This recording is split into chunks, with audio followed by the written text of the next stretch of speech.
How wonderful that some of you already got to visit a mosque. You're very fortunate here in Atlanta because you have many mosques, many opportunities to reach out to our Muslim brothers and sisters. In the whole state of Vermont, where I hail from, we have one.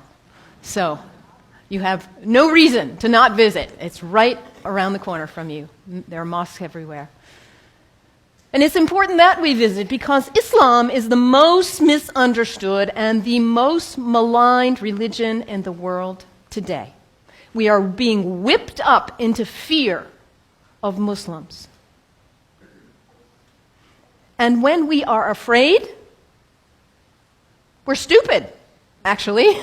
We're operating out of just that reptilian part of our brain. When we're afraid, we don't have access to our higher functionings, our whole self, the power of the knowledge in our hearts, our whole being.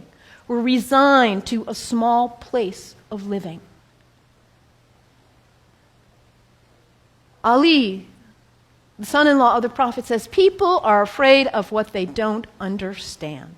So my hope today is to share with you a little bit about what I love about Islam in order to invite you to a place of more understanding and less fear. Islam is very practical. If you are looking for insights about how to live a good life, how to be a good person, Islam has wonderful gems to offer to you. One of the things I love most about Islam is that it invites us to be concerned about what is the most important thing in life. To get our priorities straight. What is it for you?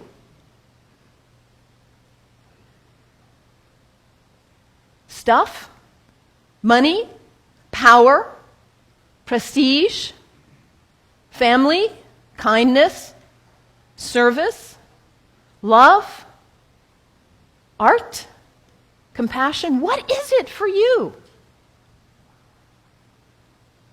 If you get nothing else out of today, take that one question and live into it. And if you don't know the answer yet, find out. What is it for you? What's most important? In Islam, the answer is very clear. La ilaha illallah, Muhammadan Rasulullah. There is nothing but the source. God, the one. How did you say it, Anthony? That love which is greater than we can know. That's what matters. And Muhammad is his prophet. Is the prophet of love. La ilaha illallah, Muhammadan Rasulullah.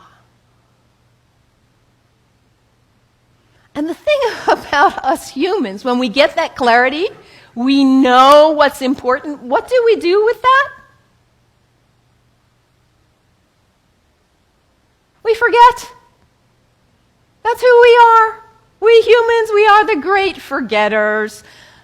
How many of you made a New Year's resolution back on January 1st? How are you doing with it now? Let's be honest. How were you doing January 7th?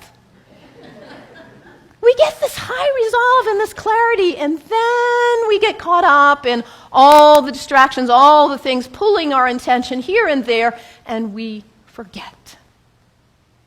That poet, Mary Oliver, says, what is it you plan to do with your one wild and precious life? What is it?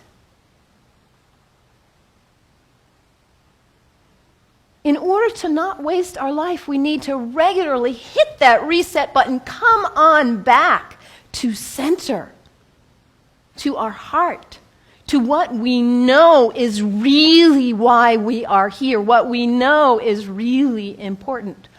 Regularly throughout the day, to stop and come back and say, well, let me check in and remember what matters so I don't waste my day or my week or my month or my life.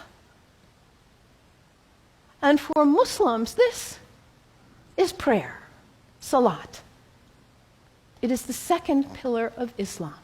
The first pillar, la ilaha illallah, to know what matters. And the second pillar is to hit that reset button in order to regularly come back to center and remember what really matters. And for Muslims, this is not an activity in the head. It's an activity of the whole body. Allah Akbar, Allahu Akbar. Bismillah ar-Rahman ar-Rahim. Alhamdulillah, Rabbil Alameen. Ar-Rahman ar-Rahim. Malik Yawmiddin. Iyaka na'budu wa iyaka nasta'in. As-siratal mustaqim. Siratal ladhina an'amta alayhim. Ghayril maghdubi waladdallin. Amin. Allahu Akbar. Allahu Akbar. Allahu Akbar.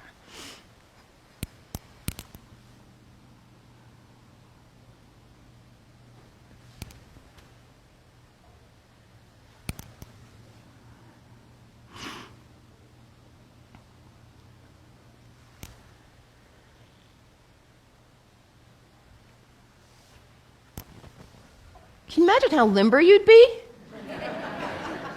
if you did that 17 times a day? And it's done in the direction of Mecca, northeast, more or less. To hit that reset button in order to come back, to hear that voice still and small like we just sang about, to come back to what matters. So practical, I love that, the second pillar of Islam.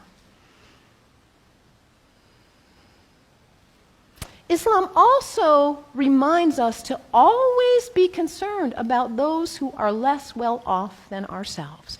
Over and over in the Quran it says, be concerned about the widows and orphans.